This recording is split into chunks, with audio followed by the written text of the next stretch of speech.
Bismillahirrahmanirrahim. Assalamualaikum warahmatullahi wabarakatuh. Alhamdulillahi rabbil alamin. Wassalatu wassalamu ala rasulillahil karimil amin. Sayyidina Muhammadin wa ala alihi wa sahbihi wa ummatihi ila yaumiddin wa ba'd. Faya ahbaballahi wa ahbaba rasulihi sallallahu alaihi wasallam. Usi nafsi wa iyyakum bitaqwallahi faqad fazal muttaqun. فلا تموتن إلا وأنتم مسلمون فقال تعالى يا أيها الذين آمنوا اتقوا الله حق تقاته ولا تموتن إلا وأنتم مسلمون. Saudara-saudariku, berjumpa kembali dalam ta'lim kita di subuh kali ini. Sebelumnya tentu kita bermohon pada Allah Subhanahu wa taala semoga Allah senantiasa melindungi, menyehatkan dan membimbing kita ke jalan-jalan terbaik untuk mempersiapkan bekal-bekal mulia sebelum menghadap Allah Subhanahu wa taala. Semoga hamba-hamba Allah yang berkehidupan sampai dengan detik ini dan belum beriman kepada Allah dikuatkan jiwanya, dimantapkan hatinya, dibimbing lisannya untuk bersyahadat sebelum wafat dan kembali kepada Allah Subhanahu wa taala. Semoga para pelaku maksiat dan dimungkinkan kita berada di dalamnya dibimbing oleh Allah, dilembutkan hatinya untuk bertobat dan mengisi sisa hidup dengan baik, hayatan thayyibah, sehingga mampu ditutup dengan akhir yang indah, husnul khatimah. Untuk itu, ini adalah bagian dari ikhtiar kita, pertemuan kita untuk memperbaiki cara bersyariat kita, cara meniti jalan untuk beribadah kepada Allah Subhanahu wa taala. Alhamdulillah, di pertemuan-pertemuan yang lalu kita telah mencoba menguatkan pembelajaran dasar atau pokok-pokok keyakinan kita, sehingga dengan itu diharapkan mampu merajut ikatan iman, keyakinan tanpa ragu yang kuat di dalam jiwa kita, sehingga dengan keyakinan yang kuat itu terdorong kita untuk bisa menunaikan segala perintah-perintah Allah untuk membuktikan komitmen keimanan kita dengan cara yang mudah, menenangkan dan menyenangkan. Alhamdulillah, di pertemuan yang lalu kita telah belajar tentang pokok-pokok iman yang telah sampai kepada pembahasan pertama, juga detilnya. Dasar atau pokok iman itu simpulnya ada 6 seperti kita ketahui, dan 6 simpul ini wajib bagi setiap muslim, bukan sekedar untuk diketahui tapi dikuatkan. Karena kalau kita hanya tahu saja tapi tanpa menguatkannya, maka ketika ada hal-hal yang terkait dengan pokok 6 itu dalam aspek kehidupan kita, mudah sekali kemudian tergoyah atau bahkan ikatannya terlepas. Itu yang bisa membahayakan bukan hanya kehidupan dunia kita, tapi juga mengancam kehidupan akhirat kita. Dan menariknya, sebagian umat Islam kini membahas rukun iman atau pokok-pokok iman ini berhenti di aspek hafalan atau pendalamannya, dicukupkan pada pemahaman, pengetahuan yang melahirkan pemahaman, dan belum dikorelasikan. Saya tidak mengatakan tidak ya, tapi belum dikorelasikan dengan dampaknya pada kehidupan yang kita jalani. Jadi kita harus mencoba untuk mengorelasikan dan mengimplementasikan konsepsi keislaman kita dengan komprehensif, dengan menyeluruh ya. Saya berikan gambaran yang singkat saja. Kita berapa kali saling mengingatkan bahwa konsepsi keislaman itu terikat dengan 2 hal yang pokok, yaitu iman dan amal. Dan ini akan selalu terkait berkelindan. Ya. Iman, kemudian amal. Generatornya iman, menyulam kemudian pokok-pokok kekuatan dalam jiwa kita, sehingga membentuk keyakinan yang kuat disebut dengan akidah. Dari situ memberikan pancaran cahaya, ya, nuruhum yas'a baina aydihim wa bi aymanihim, menggerakkan kemudian anggota tubuh kita untuk berekspresi, beraktivitas ya, dengan 2 tujuan. Tujuan pertama, membuktikan komitmen keimanan kita, menunjukkan bahwa ada iman dalam jiwa kita, kan ditunjukkannya dengan cara berekspresi. Ya, sebagaimana kita menunjukkan keadaan pikiran kita, keadaan hati kita, kan bisa terlihat dengan ekspresi. Ekspresi seseorang bisa menunjukkan apakah dia dalam keadaan setujukah, atau mengingkarikah, atau marahkah, gitu kan, atau tenangkah, sepakatkah, terlihat dalam ekspresi. Demikian keimanan seseorang pun nampak dari perilaku dan ekspresinya. Tapi lebih daripada ini, konsepsi yang dimaksudkan juga memberikan kepada kita sifat saling sinergi dan penguatan. Jadi semua ekspresi keadaan kita itu bila kita menguatkan iman dalam jiwa, itu akan dibimbing dan memberikan solusi dalam berkehidupan.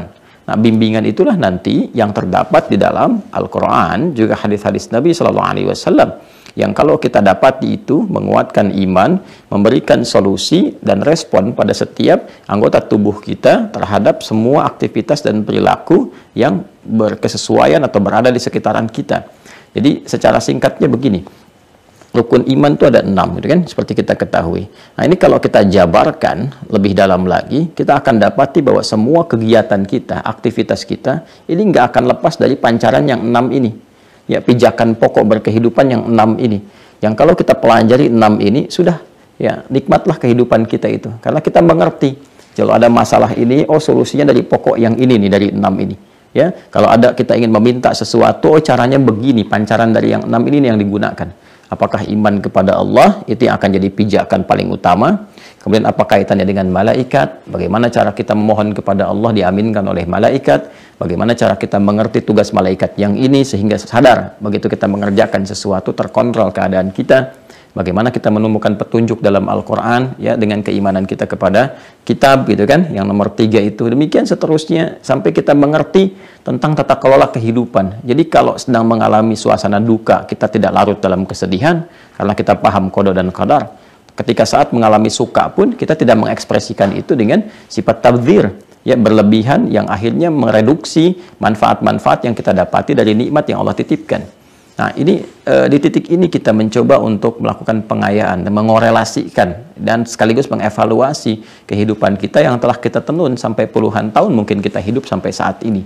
Ya, jadi coba kita kembalikan ke ranah itu sehingga tidak hanya sekedar hidup kita itu memiliki nilai yang berbeda, gitu kan, memiliki ekspresi-ekspresi yang tidak hanya sekedar melahirkan kebahagiaan, tapi juga punya nilai ketaatan yang dengan itu melahirkan pahala. Itu yang disebut dengan hasanah namanya. Jadi bagaimana kita tersenyum pun ada pahalanya, gitu kan? Bagaimana kita bergerak pun ada pahalanya, demikian seterusnya. Sehingga nilai itulah yang disebut dengan soleh, ya, sehingga muncul kalimat amal soleh. Kalau dijamakkan amal jadi amilu, amila jadi amilu, soleh jadi solehat. Karena itulah kata amal soleh atau amilus solehat seringkali dilekatkan dengan kata iman dalam Al-Quran. Ya, wal asr, Quran surah 103. Innal insana lafi khusr illa alladhina amanu. Setelah itu wa amilus solehat. Jadi tidak mungkin amilus solehat itu ditenun kecuali dengan pokok iman. Jadi kalau kita kuat ini, pijakan keimanan kita, pancaran imannya itu kuat, itu amal soleh itu sangat ringan untuk ditenun, ya. Dan itu yang tadi saya katakan, saat yang bersamaan bukan hanya melahirkan kebahagiaan, ketenangan, kesenangan duniawi yang kita sedang kerjakan, tapi saat bersamaan menenun bekal-bekal terbaik kita untuk mendapatkan rahmat Allah menuju surga yang kita dambakan itu. Ya, menuju surga yang kita dambakan. Dan kalimat surga pertama kali dibuka dalam Al-Quran. Jannah, bentuk jamaknya jannat, itu pertama dibuka. Kalau jamak kan artinya mencakup keseluruhan.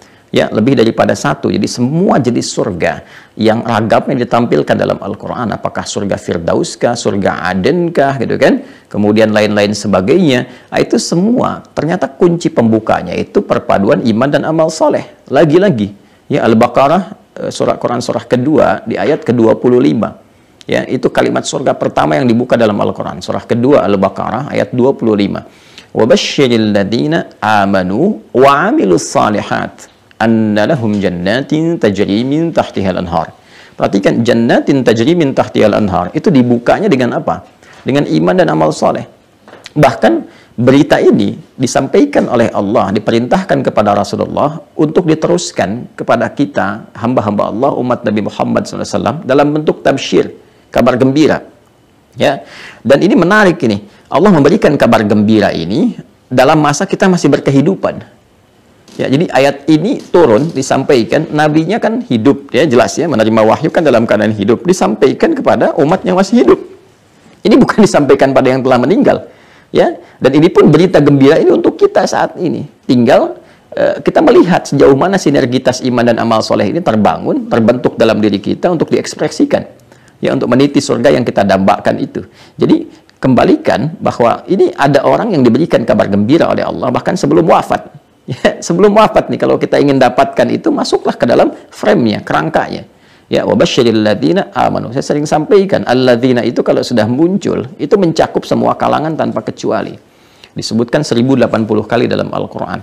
Ya, jadi Allah itu memberikan semua peluang kepada seluruh kalangan hamba tanpa kecuali. Makanya kan kalimat nabinya jelas kan, semua umatku itu akan masuk surga kecuali yang enggan.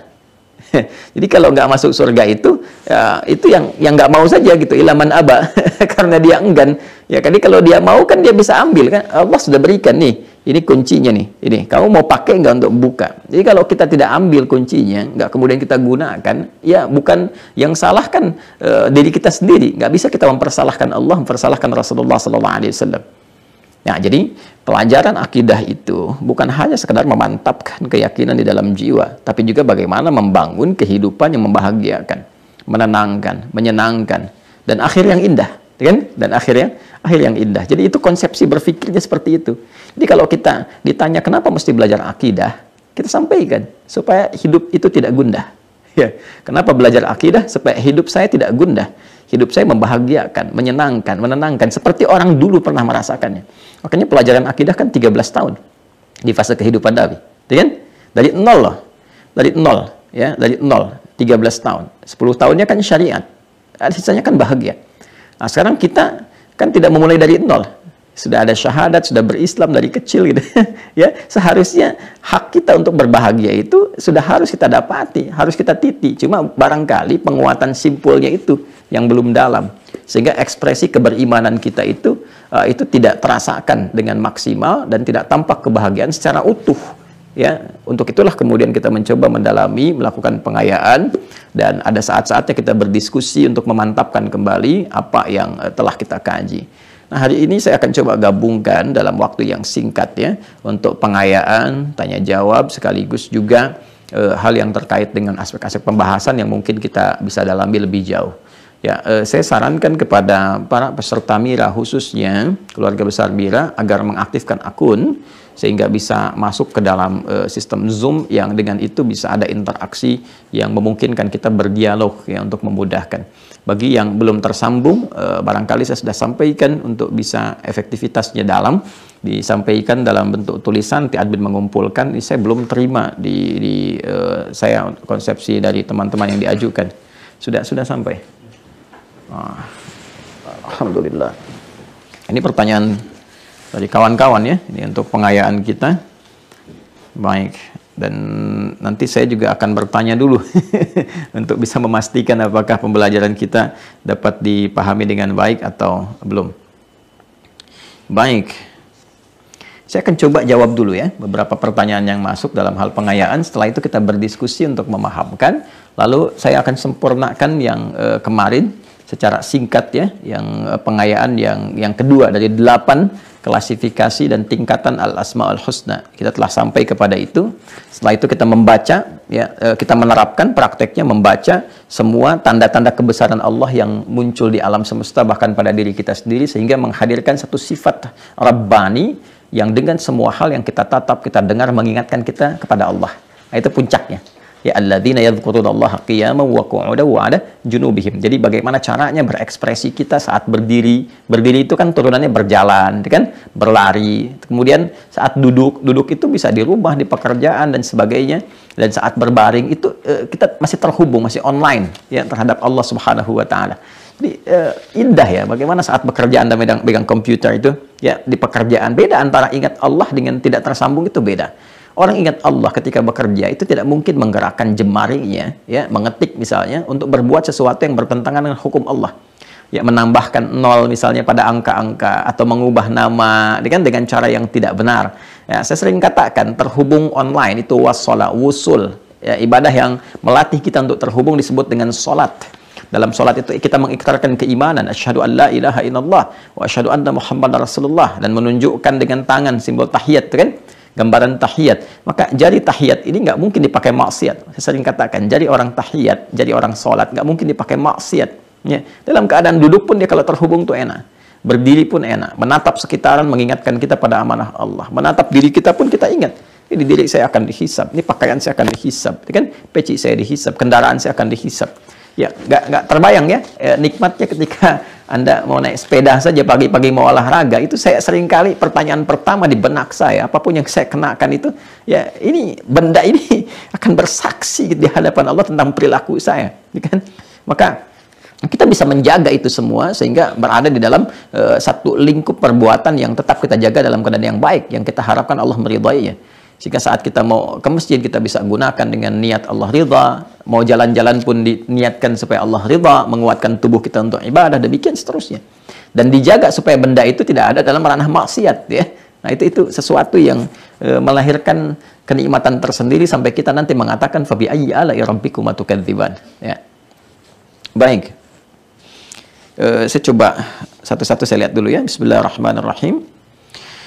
Baik, dari saudara kita Diki Nuraudi.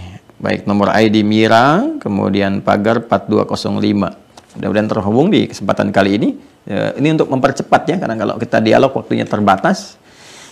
Assalamualaikum warahmatullahi wabarakatuh. Waalaikumsalam warahmatullahi wabarakatuh. Izin bertanya Ustaz, silahkan. Ketika kita sudah belajar banyak materi di Mira, ada kesulitan. Kalau kesulitan mungkin itu bisa relatif ya, jadi tidak menyertakan kita mungkin mungkin Anda gitu. Jadi bisa relatif di sini. Ketika Anda belajar di Mira gitu, ada kesulitan. Apa kesulitannya, kita coba bedah bersama, yaitu ketika sudah banyak dalil yang harus dihafal. Baik, apakah solusinya? Yaitu kita harus hafal Quran dulu 30 juz ya Ustaz. Kebetulan hafalan saya baru 3 juz kurang 10 halaman. Alhamdulillah, Masya Allah. Semoga Allah memberikan penjagaan kepada saudaraku Mas Diki, keluarga semuanya ya, dan kenikmatan dalam hafalan itu serta cinta terhadap Al-Qur'an. Jadi kalau saudara rasa cinta itu berbeda gitu ya. Hafalan ataupun proses yang diniatkan dengan ibadah, rasa cinta itu beda dengan yang hanya dihadirkan sebagai sebuah kewajiban. Ya, jadi nanti terkesannya jadi beban, nggak nyaman menghafal, gitu kan? Menghadirkan suasananya juga beda. Jadi ini sudah rumus ya, sudah rumus semua hal, bahkan dalam kehidupan dunia kita segala hal yang dikerjakan dengan penuh cinta dan kesungguhan itu hasilnya akan berbeda dengan sekedar memenuhi sebuah kewajiban. Nah, untuk mendapatkan itu butuh motivasi. Ya, motivasi. Sama, karena itu ibadah pun kan diberikan motivasi. Sholat itu jangan salah loh.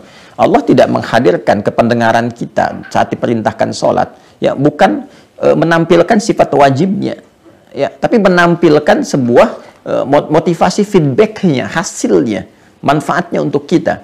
Ya, coba sehari itu diperdengarkan kan 5 kali. Ketika diajak hayya 'alas shalah, ayo sholat, Anda bertanya kenapa mesti sholat? Mudah bagi Allah mengatakan itu wajib buat kamu. Tapi Allah menyadarkan kita kewajiban itu sebetulnya untuk kamu dampaknya. Saya paksa itu supaya kamu mendapatkan manfaatnya. Ya, karena sifat kasih Allah yang menjadikan Allah sangat sayang kepada makhluk, kepada hambanya, kepada manusia. Ya, karena ketika itu tidak dipaksa, hamba berpotensi tidak dapat kebahagiaan itu. Sedangkan Allah kan maha kasih, maha sayang. Sifat kasih dan sayangnya, Rahman dan Rahim, yang menjadikan Allah itu memaksa kita untuk mendapatkan kebahagiaan itu. Ya, kalau Allah nggak punya itu, dibiarkan aja. Nah, hanya kasih Allah yang dalam itu yang menjadikan kita merasakan kebahagiaan mendalam untuk meraih apa yang dimaksudkan. Jadi kalau kita melihat ibadah bukan karena hukum paksaan wajibnya, tapi lebih karena hikmah di balik itu, maka bahagia kita menikmati ibadah. Kenapa saya sholat ya Allah? Hanya alal falah. Kamu kan pengen bahagia, kamu pengen sukses, ya kan? Ya, kamu pengen mendapatkan kemakmuran dalam berkehidupan. Sedangkan kamu meyakini tanpa ragu, aku yang punya kesuksesan, aku yang punya kebahagiaan, aku yang punya segalanya. Nah, ketika kamu online menghadap aku lewat sholat itu jalan kamu untuk mendapati apa yang kamu harapkan. Jadi, itu memaksa kita untuk mendapatkan apa yang pengen kita raih. Gitu. Demikian juga Al-Quran. Jadi, saya ingin kepada bagian yang kedua dulu ketika Anda bicara tentang menghafal Al-Quran, ya, jangan melihat atau berinteraksi dengan Al-Quran itu sebagai beban. Kalau nggak capek, Anda melihat mushafnya, wah ini kok tebal gitu kan, oh ini saya belum begini, belum. Tidak. Betapa banyak orang-orang yang di luar logika berpikir kita, itu justru cepat sekali mendapatkan hafalan Al-Quran. Bahkan anak-anak kecil, ya, saya coba terapkan itu ke dunia anak-anak, termasuk saya coba dengan anak saya sendiri, pribadi. Ketika menghadirkan kesenangan, kebahagiaan, itu cepat bagi mereka. Dan mereka nggak mengerti apa yang dibacakan, tapi bisa mengikuti. Ya, bahkan surat-surat yang paling kompleks pun kita sampaikan dengan kebahagiaan, mereka menikmatinya gitu. Ada anak yang bahkan tidak bisa melihat ya maksiat. Saya selalu mengatakan ditutup pandangannya dari maksiat. Dia bisa membaca, menghafal Quran dengan sangat fasih, luar biasa gitu. Nah, maka jangan jadikan alasan interaksi kita dengan ibadah itu sebagai beban. Jadi berinteraksi dengan ibadah itu ya jadikan sebagai sesuatu yang membahagiakan, ya, hadirkan rasa cinta, lihat manfaatnya. Kalau saya lakukan ini dapatnya ini untuk kebahagiaan diri saya dan sebagainya. Ini yang pertama dulu, termasuk ketika Anda belajar.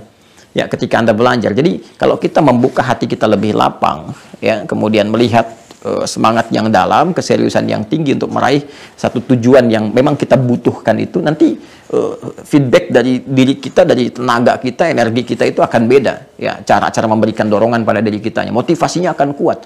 Kan manusia itu punya sesuatu kekuatan dalam dirinya, itu yang sangat luar biasa. Ya, nyaris kita tidak temukan satu batas tertentu gitu untuk mengeksplor potensi dalam diri kita, itu luar biasa. Ya, jadi Anda bisa bayangkan manusia bisa bikin gedung tinggi dengan izin Allah tuh ya, kekuatannya bisa menghadirkan pesawat terbang.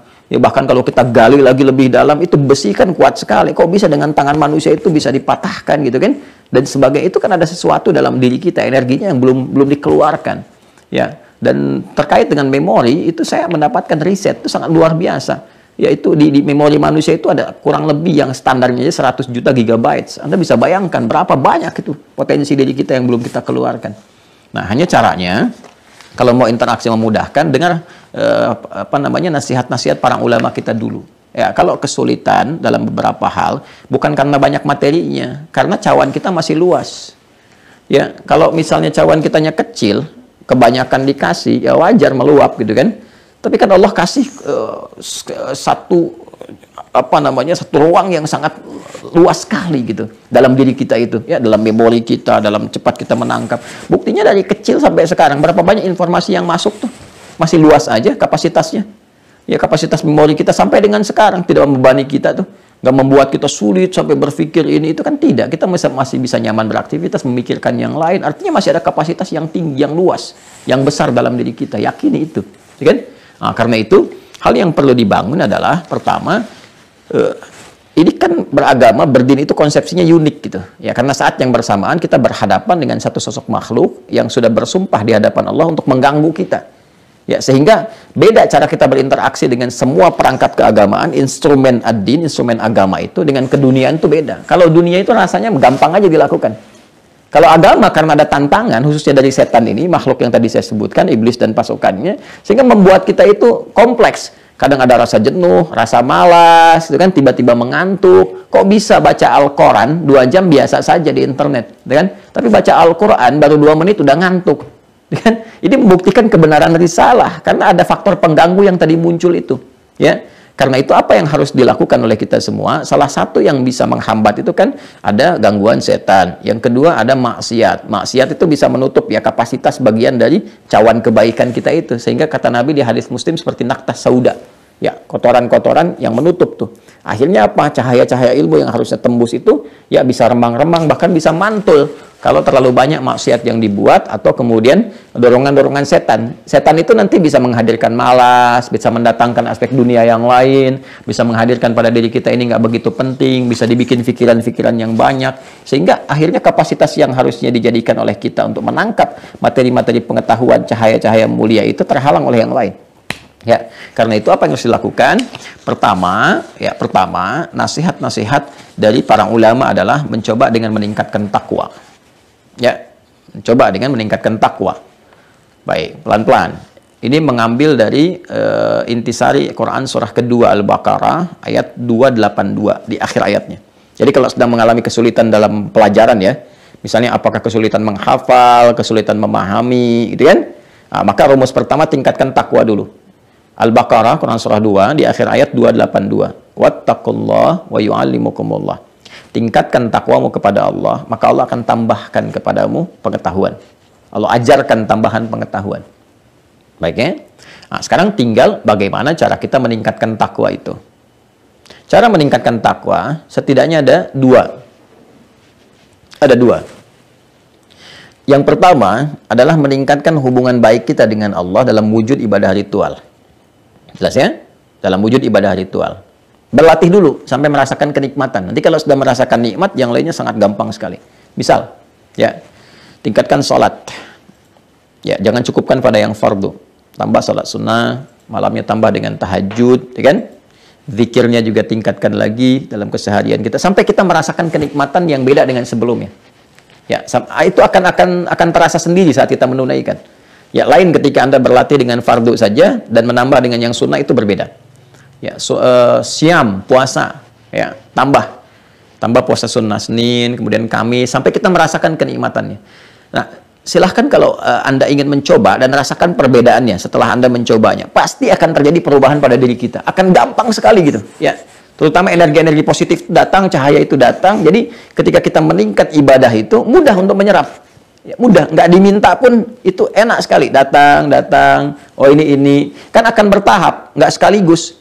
Ya, nggak akan sekaligus begini, tiba-tiba misalnya hafal, ya itu kalau Allah berkehendak bisa saja seperti Al-Imam Al-Bukhari dan sebagainya, gitu kan? Tapi itu bergantung kepada bekal ibadah kita juga. Nanti tahapannya bisa-bisa kita langsung ingat dalil dulu, tapi belum ingat ayatnya, bunyinya apa, bisa jadi begitu.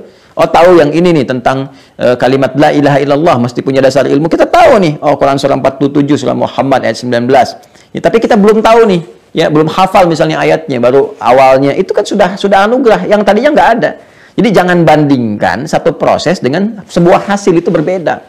Ya, proses itu dengan hasil itu lain. Ya, dalam proses itu ada pahalanya. Justru saat belajar ada pahala, dan pahala itu diberikan juga sekaligus untuk menggugurkan sekat-sekat dosa. Ya, kita kan nyari bekal nih saat ini. Ya, bukankah dengan ada yang diinginkan ketika menghafal Quran itu oleh Allah nggak langsung sekaligus hafal? Tapi untuk menambah pahalanya dulu, nih kamu dulu kemana aja nih, kurang interaksi nih, ya kamu dulu kegiatannya begini, dia tambah dulu Allah pahalanya nih, tambahkan dulu supaya mengulang begitu pahala udah nambah, mudah bagi Allah untuk menanamkan langsung ya di dalam jiwa kita Qurannya tuh. Ya la tuharrik bihi lisanaka lita'jala bi inna alaina jam'ahu wa qur'ana fa idza qara'nahu fattabi' qur'ana. Quran surah 75 itu ayat 16 sampai dengan 18. Mudah sekali ditanamkan. Ya. Jadi pertama, lakukan latihan dulu untuk meningkatkan ibadah sehingga merasakan kenikmatan itu. Nanti setelah nikmat terjadi perubahan dan pemahaman kita pun akan berbeda. Ya, jadi apa yang dikasih, alhamdulillah. Oh, ini cara berpikirnya ketika belum dapat nih, belum hafal, bukan belum hafal, Allah kasih tambahan supaya lebih semangat lagi, supaya dapat pahala lagi. Dan yang paling penting, ini rahasia terpenting ya, di antara yang menghafal Quran itu nanti ada beberapa tahapan nih. Ya, di antara rahasia terpenting, terkadang Allah itu ingin melatih kebiasaan kita ya dalam berinteraksi dengan Al-Quran di lisan kita, di memori kita, sehingga nanti menanamkan sesuatu ke dalam memori kita untuk menangkap dengan cepat ayat-ayat berikutnya. Itu di antara rahasia terpenting saat menghafal Quran. Ya, karena itu ada orang-orang yang awalnya itu kelihatan susah tuh, seayat, 2 ayat, agak lama, 20 ayat. Tapi begitu dia sampai kepada titik itu, ya, titik saat lisannya terbiasa mengucapkan, memorinya terbiasa menangkap, tiba kemudian, ya, yang 20 ayat dia hafalkan 3 hari, selanjutnya 1 juz bisa hafal dalam 1 hari. Ini hasil riset ya, karena kami mendampingi para menghafal Quran di karantina itu. Ya, jangan dikira Pak Ibu sekalian, itu ada yang demikian itu. Hari pertama susah, 2 susah, 3 susah. Kok bisa 20 hari hafal 30 juz? Ada yang bahkan dari 0. Bahkan dari 0. Ya, karena dia menjalani ini dengan sabar. Prosesnya dia jalani dengan baik. Dia nikmati. Terus dia paksa dirinya untuk menyesuaikan dengan kebiasaan-kebiasaan itu. Pada akhirnya lebih mudah untuk dilakukan. Ya, karena itu, yang pertama yang harus dilakukan, pertama tingkatkan ketakwaan dalam wujud ibadah ritual. Kedua, jauhi maksiat. Jauhi maksiat, ya. Maksiat mata, maksiat telinga, maksiat lisan dan sebagainya. Jauhi, mulai berlatih. Dalam sehari itu misalnya punya target, sepekan ini saya ingin melatih mata saya supaya baik. Hindarkan dari pandangan-pandangan yang tak baik. Nanti ketika sudah terbiasa menatap yang baik, akan ada perbedaan. Akan cepat sekali. Ya, karena ilmu itu kan baik. Ya, di antara sesuatu yang terbaik, bahkan disebut dengan cahaya. Al-ilmu nurun. Itu kan? Nurunnya cahaya ya, bukan berkurang, bukan bahasa Indonesia, tapi bahasa Arab. Ya, al-ilmu nurun, jadi menurun, berkurang. Itu bukan bahasa Indonesia. Yang dimaksudkan bahasa Arab, cahaya yang memberikan kebaikan kepada kita. Nah, ada nasihat yang baik dari Imam Waqi kepada Al-Imam Asy-Syafi'i, ya gurunya Al-Imam Asy-Syafi'i, ketika berkonsultasi Al-Imam Asy-Syafi'i kepada gurunya Imam Waqi, ya tentang tentang kurangnya hafalan beliau. Ya, syakautu waqi'an, saya mengadu kepada Imam Waqi' an su'i hifdi, tentang buruknya hafalanku. Seburuk-buruknya Imam Syafi'i hafalannya jauh dibanding kita lah. Mungkin titik koma gitu kan. Nah, kalau kita belum nyampe koma udah kurang nyampe gitu kan. Saya maksudnya gitu. Ya, Imam Syafi'i itu mengatakan saya sedang kacau nih hafalan nih. Saya ngadu ke guru saya. Gimana cara menguatkannya? Ya, faqala, maka beliau berkata, al ilmu nurun wa nurullahi la yunzal lil 'asi. Ya, ilmu itu cahaya, sedangkan cahaya Allah nggak diturunkan kepada pelaku maksiat. Ya, sedangkan maksiat lawan dari takwa. Maka berlatihlah bagaimana pikiran kita itu berpikir yang positif, yang baik, mata memandang yang baik, telinga sampai lisan dan sebagainya. Nanti kalau itu sudah ada keseluruhannya, insya Allah akan memudahkan kita dalam menangkap apapun yang kemudian Allah kehendaki untuk kita ketahui. Sangat mudah sekali. Ya. Kemudian yang selanjutnya ada pada metode ya, membagi kapan waktunya kita mengevaluasi, menghafal, menerapkan dalam kehidupan dan lain sebagainya. Jadi kalau saya turunkan kan ayat-ayat misalnya ini Quran surat sekian, Quran surat sekian, Quran surat sekian. Nah, metode kita untuk menyerap itu semua satu sama lain bisa berbeda-beda. Ya, ada yang menempel. Saya waktu kecil dulu suka menempel tulisan itu ya di apa namanya, di tempat-tempat yang sering kita berinteraksi, sampai ke hafalan-hafalan kosakata juga di bahasa Arab misalnya saya simpan di lemari, kadang di kasur mau tidur di atas dituliskan. Ada yang demikian, ada yang diterapkan dalam keseharian digunakan, gitu kan? Ada yang kemudian juga bisa dipakai dalam hobi-hobi kita, dikeluarkan di pakaian kita, ya. Sekarang malah banyak yang kreatif, dituliskan di kaos, ya, di pakaian, kemudian ada yang dituliskan misalnya di topi dan sebagainya. Hal-hal yang mengingatkan kita pada pelajaran-pelajaran yang kita telah coba hadirkan dalam keseharian. Jadi saya ingin menegaskan bahwa pertama, interaksi kita dengan pelajaran, hindarkan selalu kata-kata sulit, ya. Hindarkan selalu kata-kata sulit, tapi lebih hadirkan sebagai tantangan kita, pahala kita, kebaikan kita, itu akan lebih memotivasi. Jadi kalau kita sedang ingin menghafal ayatnya Pak, terus ada satu tantangan misalnya, kan nggak langsung hafal. Jangan bayangkan sulit, susah, tidak. Ya, tapi bayangkannya gini, Allah mau kasih pahala lagi nih. Alhamdulillah, Allah kasih pahala lagi. Kasih pahala lagi. Sampai kita mendapatkan kesempurnaan. Terima kasih ya Allah, Kau berikan kesempatan padaku untuk mendapatkan pahala lebih dibandingkan dengan orang lain yang menghafalkan ini, mungkin lebih cepat dari apa yang aku lakukan. Jelas ya? Ini bagian pertama. Kemudian saya ingin tegaskan juga, hafalan itu untuk mendukung pemahaman. Jadi saya tidak menuntut Anda untuk menghafalkan sesuatu dengan sempurna, tapi pemahamannya tidak maksimal.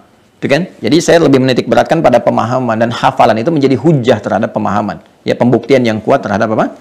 Pemahaman. Baik. Namanya Nadia Amelia, gitu kan? Mira 006379. Assalamualaikum warahmatullahi wabarakatuh. Waalaikumsalam warahmatullahi wabarakatuh. Ustadz, saya ingin bertanya bagaimana mengimplementasikan akidah serta iman sebagai seorang mahasiswa. Bagaimana cara berdoa untuk mendapatkan pemahaman ilmu dalam proses belajar dari Al-Asmaul Husna, dan terakhir bagaimana cara belajar sesuai yang ada di Al-Quran seperti apa Ustadz?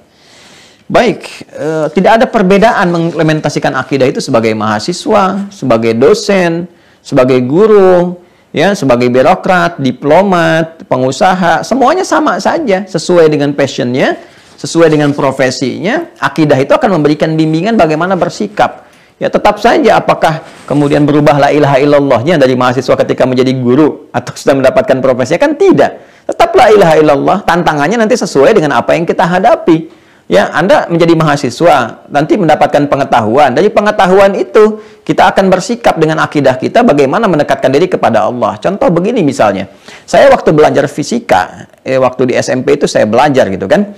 Kemudian ada bab namanya gaya gitu kan, bab gaya itu. Nanti turunannya ke energi, ke macam-macam dan sebagainya. Itu kan kalau kita dapatkan rumusnya kan F1 sama dengan F2, gaya gerak sama dengan gaya dorong gitu kan.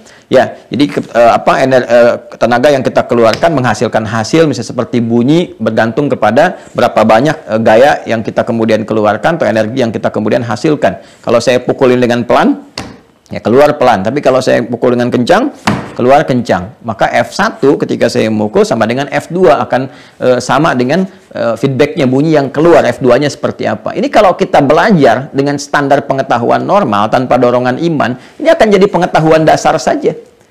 Akan dirumuskan nanti dalam aspek kehidupan saja. Oh, berarti kalau bebannya berat begini, gaya dorongnya mesti lebih kuat, disesuaikan dengan bebannya. Itu hanya sampai di situ saja. Tapi kalau kita baca dengan iman, oh iya ya. Iya, F1 sama dengan F2. F1 itu iman, F2 itu amal. Berarti F2 itu akan bergantung pada F1. Ya, kalau F2-nya kuat, amalnya kuat, itu bergantung pada imannya kuat. Kalau iman sedang kuat, berarti F2-nya pasti akan kuat, amalnya pasti akan kuat, sholatnya pasti akan kencang. Ya, jadi kalaupun F1-nya lemah, ini menunjukkan bahwa F2-nya juga kurang kuat. Karena itu kita bisa bawa ke dalam nuansa iman. Kalau iman kita kuat, kencang, maka ini yang menjadikan kita lebih taat, lebih semangat lagi, lebih bagus lagi. Di situ kita perkuat lagi akidah kita, tajamkan kembali. Sebaliknya kita cek lagi, oh kenapa nih? Ya, kemudian sholat saya kok jadi lemah, sholat saya kok jadi kurang maksimal, oh ini yang kurang kuat imannya. Tapi sebaliknya kita bisa lihat juga, oh ternyata tanda iman lemah itu karena belum berwujud pada kebaikan-kebaikan lewat amal soleh. Maka kita tingkatkan F2-nya supaya F1-nya menguat, kuatkan F1-nya supaya F2-nya menguat. Demikian kita bisa belajar fisika itu dengan menikmatinya. Lalu terapkan dalam akhlak misalnya, ketika masuk pada rumus tekanan, pressure-nya. Ya, F berbanding lurus dengan P, F berbanding lurus dengan tekanan, pressure. Itu kan di antara rumus turunan gaya itu kan gaya berbanding lurus dengan tekanan. Oh, berarti jangan banyak gaya supaya tidak banyak tertekan. Orang yang banyak gaya hidupnya cenderung tertekan gitu kan, itu bisa dibawa dalam kehidupan. Jadi kita tuh melihat sesuatu tuh enak gitu mengalirnya, ada kesesuaian. Makanya antara fisika dengan metafisik itu selalu ada kesesuaian. Ya, dulu orang belajar begitu. Saya membaca misalnya Jabir bin Hayyan itu ketika menemukan atom ya, turunan-turunan di atom itu, khususnya ketika beliau menganalisis besi, itu kan ketika baca Quran. Surah 57, teman-teman sekalian, Al-Hadid tuh. Ketika sampai di ayat 25 sampai 26, wa anzalal hadid, itu kan beliau begawan pengetahuan gitu, ya. Orang yang ilmiah gitu, cendekiawan. Cendekiawan itu kan artinya banyak menggunakan potensi akalnya untuk berpikir, menganalisis sesuatu. Bedanya dengan orang yang kuat iman, akidahnya kuat, dia akan memulai itu dengan pendekatan akidahnya. Ada apa nih? Di balik kitab suci yang Allah turunkan, bisa dibaca apa, bisa diwujudkan apa. Karena kan saya katakan di awal tadi, keyakinan itu erat dengan amal, erat dengan interaksi. Nah, interaksi beliau itu di pengetahuan. Jadi ketika baca Quran, wa anzalal hadid, kami turunkan besi gitu kan, dari langit, ada macam-macam. Itu tertarik beliau, diriset oleh beliau. Diriset, ditemukan sampai keluar unsur-unsur besi itu, dianalisis, dibawa ke rumahnya, dipecah kemudian dilihat. Sampai ditemukanlah ya kemudian apa yang kita sebut dengan atom besi ferum itu, F besar E kecil. Itu kan yang menemukannya orang Islam, Jabir bin Hayyan, yang dikembangkan oleh John Dalton, yang jadi bapak atomnya John Dalton di kemudian hari. Tapi kan penemunya pertama Jabir bin Hayyan. Apa yang terjadi sampai sekarang pun, coba Anda lihat, nomor atom besi kan 26. Kemudian untuk menjaga itu supaya stabil kan ada isotop kan? Isotop di besi itu di kimia kan ada 55, kan? Kemudian ada 57 kan? Ada 50 ke atasnya naik lagi kan? Ada 55, kemudian juga ada 57 di situ. Ya, dan yang paling stabil kan 57. Ya, 55, 56, 57, 59 kalau saya tidak keliru. Itu kan yang paling stabil kan 57 isotopnya di antara sekian yang banyak. Surah 57 ayat 25 sampai 26. Ya, nomor atom 26, isotopnya 57. Surah 57 ayat 26, 25, 26. Itu kan bukan ilmu utak-atik gitu, tapi ada sesuatu yang kalau kita turunkan jadi berkesesuaian. Itu yang saya maksudkan, bagaimana mahasiswa membaca sesuatu dan mendapatkan satu kenyataan bahwa ada gambaran-gambaran di dalam semesta itu yang Allah tampilkan untuk mendekatkan diri kita kepada Allah. Jadi cara bacanya adalah cara baca imannya. Ya, melihat bagaimana ilmu yang saya pelajari ini mampu mendekatkan diri saya kepada Allah. Itu yang dimaksudkan di Quran. Surah ketiga Ali Imran ayat 190 sampai 191. Inna fi khalqis samawati wal ardi wa ikhtilafil laili wan nahari la ayatil liulil albab. Sungguh ya di balik penciptaan langit dan bumi ada tanda-tanda, ada penampakan-penampakan yang itu ayat. Ya, bahkan pergantian siang dan malam ada tanda yang mendekatkan diri kita dengan Allah. Tapi bagi enggak semua kalangan makhluk, enggak semua kalangan hamba, liulil albab, bagi yang paham esensi. Dan esensi itu, lub itu terletak pada iman kita. Jadi kalau Anda belajar sekarang, saya kan nggak tahu Anda mahasiswa di bidang apa gitu ya. Jadi niatkannya adalah bukan sekedar mengimplementasikan pengetahuan dalam dunia aktivitas pekerjaan kita, tapi untuk mendekatkan diri kepada Allah. Ketika niat itu hadir, nanti Allah akan berikan jalan kepada kita untuk mengenal itu, dan dengan itu semua mendekatkan diri kita kepada Allah. Itu yang dimaksudkan Quran surah ke-41 Fussilat ayat ke-53. Sanurihim ayatina fil afaqi wa fi anfusihim hatta yatabayyana lahum annahul haq. Kami akan tampakkan tanda-tanda yang mendekatkan hamba kepada kami di alam semesta pada diri mereka sampai mereka berkeyakinan bahwa apa yang kami beritakan kepada mereka lewat Al-Qur'an itulah hak, ya, kebenaran yang nyata, ya, kebenaran yang mutlak, absolut. Ya, saya ambil contoh, ada seorang geolog. Beliau alumni UGM dulu ya. Kemudian aktif di salah satu perusahaan besar di Indonesia, ya, dan bertugas di luar negeri. Jadi satu saat beliau itu menganalisis bebatuan, ya, bebatuan untuk menemukan unsur minyak di dalamnya. Ya, salah satu yang sangat menariknya adalah ketika datang pertama kepada saya tuh saat mulai interaksi mengaji di Poli dulu, itu masih menunjukkannya begini, tuh Ustadz, batu ini tuh, ya secara ilmiah ini warnanya beda-beda. Jadi kita bisa bedakan kata beliau, yang ini tunjuknya begini kadarnya, ini berarti di dalam nanti kedalaman sekian, ya di dalam tanah di bumi itu. Berarti yang ada nanti unsurnya ini. Kalau ada begini Ustadz, nah ini berarti ini. Oh, baik. Setelah itu ngaji. Kita bedah masalah akidah, kita tunjukkan ayatnya, kita tampilkan begini-begini. Sampaikan pada kesimpulan siapa yang bisa membuat itu. Siapa yang bisa memberikan tanda itu? Siapa yang bisa menciptakan itu? Saya tunjukkan ayat-ayatnya, Pak. Itu ada di Quran, Pak. Nih, Quran surat sekian, ayat sekian. Nih, ini yang di atas tanah yang kita lihat di gunung-gunung. Nih, surat Fatir ayat 27 sampai sekian. Ini ada yang di bawah, ini ada yang di laut, Pak, surat Thor. Kalau Bapak lihat ada unsur minyak, ada unsur api, begini ada minyak ini. Begitu ditunjukkan jatuh tuh. Ya. Jadi sudah kalah tuh pengetahuan yang sudah puluhan tahun digali itu hanya kalah oleh 1-2 ayat yang telah tampak di awal. Dan ketika iman menguat dilatih dengan ibadah, kan ngaji tuh, latihan ibadah, latihan untuk menguatkan iman. Cara pandang udah beda. Besoknya begitu pulang bawa batu udah lain beritanya. Apa kalimat yang keluar? Ustadz, Masya Allah, begitu besar kuasa Allah. Menjadikan batu ini nih Ustadz, yang begini sekarang begini. Yang ini sekarang begini, ini begini. Ustadz, Masya Allah, barusan saya ke padang pasir. Bagaimana pasir itu betul ya seperti laut. Berombak-ombak begini. Itu kalimatnya udah lain. Sekarang sudah Masya Allah. Yang tadinya udah begini, itu yang dimaksud ayatil ulil albab alladzina yadhkuruna Allaha qiyaman wa qu'udan wa 'ala junubihim wa yatafakkaruna fi khalqis samawati wal ard. Jadi niatkan, dan nggak ada ilmu, desain ilmu itu semuanya mendekatkan diri kepada Allah. Ya, karena itu ilmu itu kan alima. Pecahannya dari situ kan alam. Alima itu kan, alima itu kan ilmu. Untuk diamalkan, amila, pecahannya menjadi alim, ya, turunannya alim, orang yang tahu apa, nanti turunannya ada hybridnya alam itu tanda, ya, sedangkan jamaknya disebut alamin, alhamdulillahirabbil alamin, Allah pemilik semua di semesta ini. Alam itu kan alam tanda, alam itu tanda, ya, sifatnya disebut alamat itu kan tanda yang mendekatkan kita pada tujuan, pada sesuatu. Kenapa semua yang di semesta ini disebut dengan alam tanda? Untuk memberikan kesan kepada kita ada tanda-tanda di situ yang mendekatkan dari kita kepada Allah. Itu maksudnya. Ya, makanya Allah merawat ini dengan memberikan tanda, dikasih oleh Allah tanda. Tanda ini dibacanya oleh iman. Ya, iman itu memberikan bimbingan kepada akal untuk menatap. Bahasanya tinggi ya. Tapi kalau kita kaji pelan-pelan, itu kita akan melihat. Jadi tugas iman itu memberikan sinyal kepada pikiran kita. Ini tanda Allah tuh, yang Allah berikan tandanya supaya menguatkan iman kita. Di langit ada begini. Jadi kalau orang sudah menatap ke langit, dia melihat beda. Ya, dengan orang yang baru dengan pengetahuan, belum disupport oleh iman, dia hanya akan melihat, oh bintang-bintang tuh luar biasa ya. Bulan tuh begitu indah ya, ada peredaran begini, peredaran begitu. Wah, tapi orang pakai iman tuh berbeda. Subhanaka ma khalaqta hadza batila. Gimana ini caranya langit tanpa tiang? Masya Allah, ini pasti ada sesuatu ini. Dia cara berbacanya lain. Ya, seperti Ibnu Abbas itu ketika melihat bulan berubah-ubah tuh, bulan berubah-ubah. Ya, dari mulai sabit jadi begini, jadi begitu. Bertanya kepada Rasulullah. Pertanyaannya tuh menarik tuh.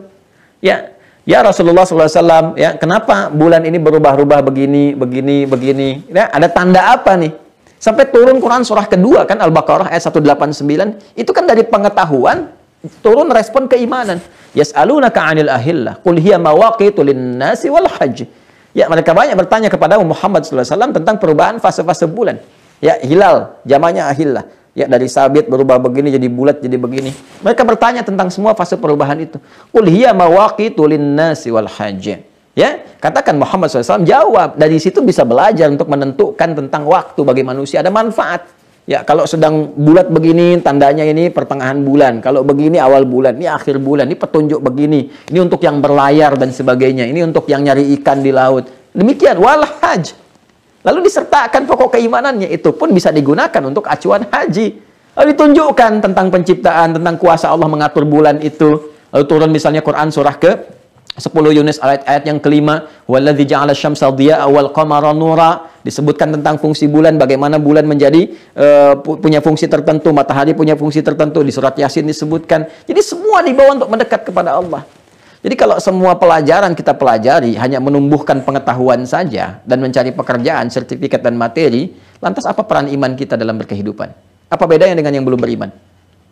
Ya, kalau Anda punya gelar tinggi, sampai doktor dan sebagainya, Anda bekerja, dapat gaji, dapat penghargaan, bahkan dapat Nobel, peraih tertinggi, kan? Dan semua itu belum mampu mendekatkan diri Anda kepada Allah. Yang lain pun yang belum beriman bisa. Lantas apa bedanya iman kita? Ya, cobalah seperti Ibnu Firnas misalnya, yang ngaji Al-Mulk tiba-tiba menemukan prototipe pesawat terbang. Ya, dia bikin, dikembangkan oleh Wright bersaudara kemudian hari. Seperti Jabir bin Hayyan, seperti Al-Khawarizm misalnya, ya seperti Al-Jabbar, yang ngaji menemukan turunan-turunan pecahan dan sebagainya. Seperti Ibnu Sina juga yang ngaji surah Al-Ma'arij, padukan dengan surah As-Sajdah, kan dapat kemudian kecepatan cahaya yang dikembangkan oleh Einstein. Itu kan dari kitab Ibnu Sina, Al-Basair. Ya, dan pecahannya sempurna. Sempurna ketika menganalisis pergerakan malaikat bolak-balik langit bumi dengan kecepatan sekian, lalu dihitung oleh beliau jadi kecepatan cahaya. Malaikat kan diciptakan dari cahaya. Jadi kecepatan cahaya, dan bukunya kelak ditemukan salah satunya oleh Einstein yang divonis oleh guru SMA-nya sebagai orang yang sangat di bawah lemah, ya. Saya nggak bisa mengungkap dengan bahasa, saya nggak tahu kosakatanya gitu kan. Ya. Jadi itu divonis demikian, dia menemukan kitab orang Islam dipelajari. Ya, dan jadi sangat mudah untuk dipahami. Jadi jenius, Anda bayangkan baca buku ulama terdahulu jadi jenius.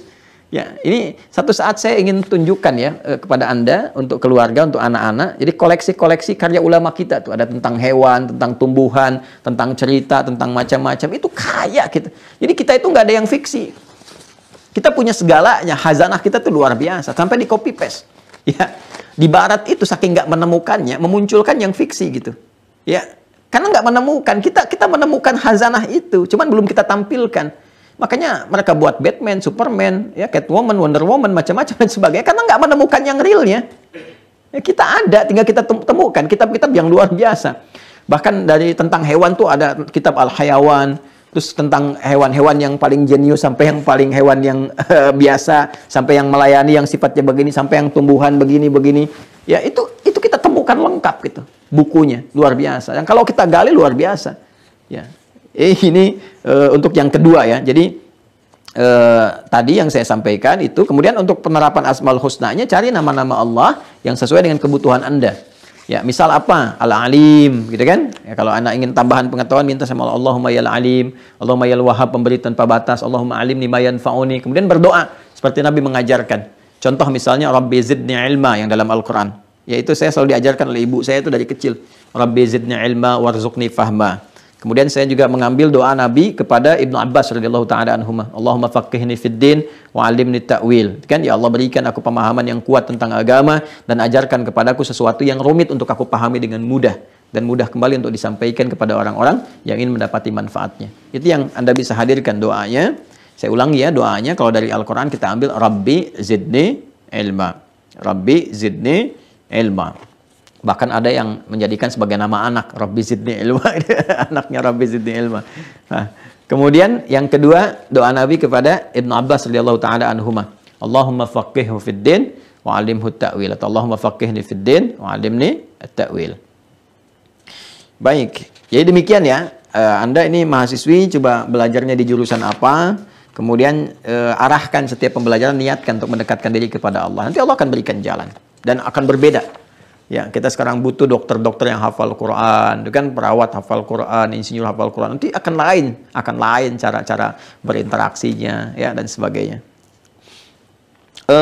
Sebentar, saya coba simpan dulu. Ada sisa waktu kita sekitar 5 menitan. Saya ingin kuatkan dulu yang kemarin ya. Kembali ke halaman 30, supaya dimantapkan 2 ini, jadi kita tinggal selesaikan 6. Saya akan berikan tambahan di esok hari ya. Supaya nanti kita full sepekan ini untuk menyempurnakan dulu ini semuanya. Supaya nanti di pertemuan berikutnya kita tinggal praktek. Terus dari praktek pindah ke ujian. Terus ke pembahasan berikutnya. Ya. Jadi metode kita nanti selesaikan dulu materi. Insya Allah sepekan ini saya selesaikan sampai Ahad. Kemudian setelah itu kita sampaikan bagaimana prakteknya. Mempraktekkan teori ini dalam tatanan kehidupan kita. Kemudian setelah itu kita uji dulu dengan pertanyaan, dengan macam-macam, supaya ada kemantapan, evaluasi, baru kita pindah ke rukun iman yang kedua. Jadi rukun iman pertama itu yang dasarnya kita butuh sekitar 7-8 pertemuan tuh. Ya. Baik, mohon izin saya coba teruskan dulu. Ke halaman 30 ya, ini sudah di-download saya kira di web ya. Halaman 30, yang sebelah sini ya. Jadi kalau di kitab sebelah kanan. Ya. halaman 30 yang kedua, nomor 2. Saya tegaskan kembali, al-asma'ul husna sebagai cara kita berinteraksi kepada Allah Subhanahu wa taala sesuai dengan keadaan dan profesi kita. Itu dari 99 nama yang diisyaratkan Nabi yang terdapat dalam Al-Qur'an, baik namanya secara langsung disebutkan, isyarat ya, atau isyarat lewat makna-makna atau perbuatan-perbuatan yang dinisbatkan kepada Allah, itu disebutkan 99 dibagi ke dalam 8 klasifikasi. Ingat ya. Dan ke-8-nya itu menjadi tingkatan. Ya, masih ingat ya? Jadi 99 dibagi 8, 8-nya itu tingkatan dan punya fungsi masing-masing.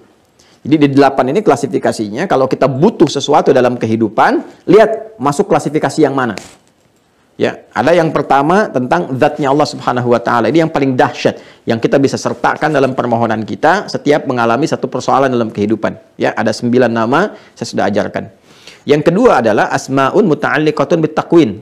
Yang kemarin saya sampaikan, asmaun muta'alliqah bitakwin. Ya, nama-nama yang terkait dengan proses pembentukan. Ya, penciptaan, pembentukan ya. Jadi kalau sudah takwin itu at-takwin itu mengarah kepada penciptaan, pembentukan, penyempurnaan. Nah, itu ada 4, masih ingat ya? Temukan Quran surah Al-Hasyr surah 59 ayat 24 ya kan? Kemudian satunya lagi di Al-Baqarah ayat 117 ya. 3 berurutan, wal khaliqul bari'ul musawwir, kemudian yang keempatnya al-badi'. Itu takwin. Nah, saya ingin mantapkan ini dalam 3 menit ke depan ya, sampai kita jam 6 kita akhiri. Nah, saya ingin mantapkan ini dulu, nanti setelah itu kita coba esok hari kita masih tersambung ya. Insya Allah saya berikan satu tambahan untuk tambahan pengayaan nanti Jumat, Sabtu dengan Ahad di subuh kali ini supaya lebih maksimal lagi dan kita selesaikan ini nanti masuk ke pembahasan berikutnya. Perhatikan baik-baik.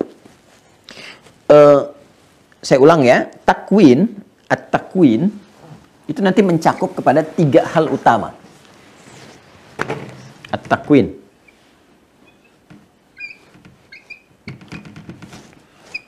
Dari kawwana yukawwinu takwinan. Ya. Jadi nanti masuk ke penciptaan.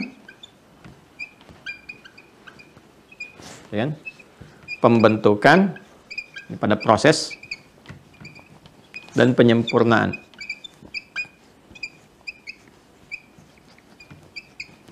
Di penyempurnaan nanti turunannya nanti ada proses perawatan, kan? Perhatian, ya.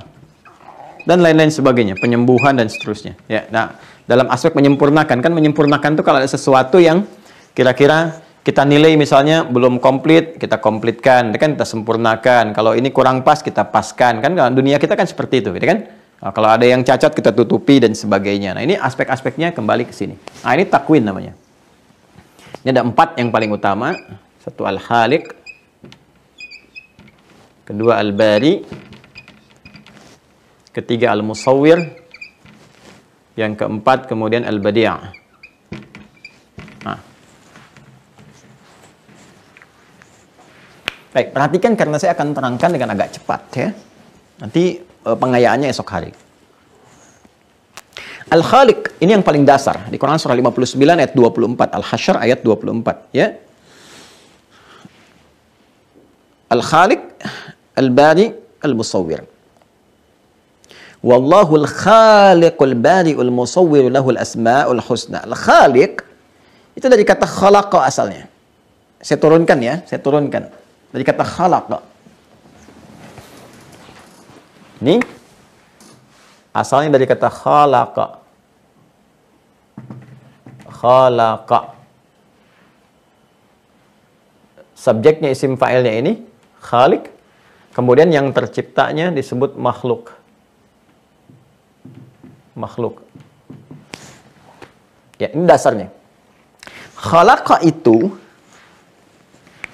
pengertian dasarnya mencipta sesuatu, mengadakan sesuatu, membuat sesuatu, sudah?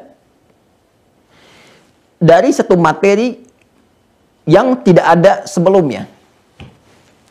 Jadi nggak ada keterkaitan dengan materi-materi lain. Bahkan bahannya dicipta ada sendiri, telah ada gitu. Jadi nggak ada hal-hal lain yang menyertainya.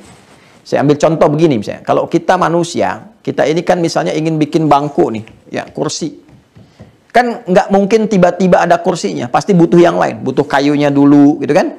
Ya, kemudian kayu pun butuh ke pohon dulu.